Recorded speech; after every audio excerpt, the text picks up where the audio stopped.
Do'stingga pul bersa bo'ladi. Necha pul bo'ldi bu molimiz? Necha pul bo'ldi? 26 bo'pti, obunachilar mana. Oka mana optilar. 26 million bo'pti. Mana shu molimizni. Like подписываем, sizlar uchun maxsus. Ha, boygi molimizda savdo bo'lyapti yana.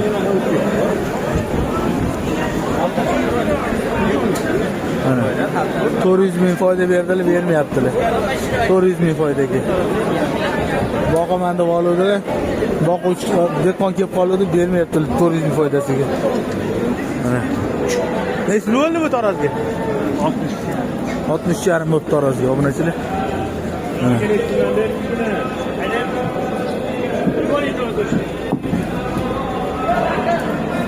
624 kilo. 627 kilo. 26. Hojaka bo'ldi. 26. 60 yarim bo'ldimi? 25 ta. Romaga kimga? Hojakamga. Nega? Sotib oldingiz? Otlarimiz holati. Mana. Otlarimiz holati. Hammasi panada, yomg'ir yog'yapti, panaga o'tib olishdi.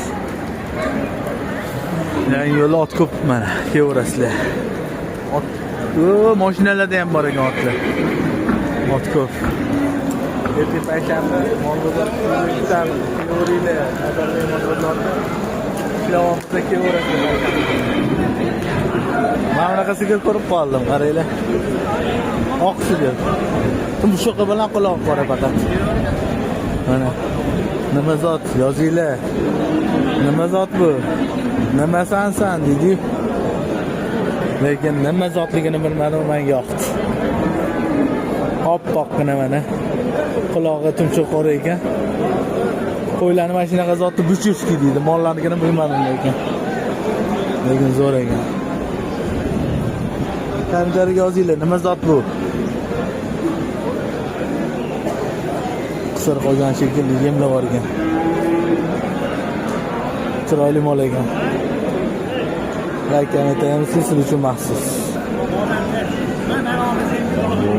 Mana mol bor, kusyapti.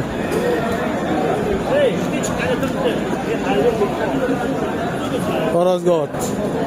63 yarim qilyapti.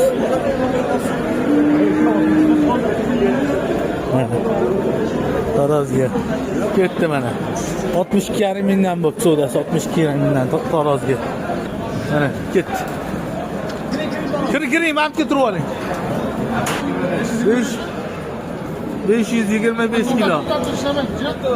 Aka bunda o'rta bo'lishi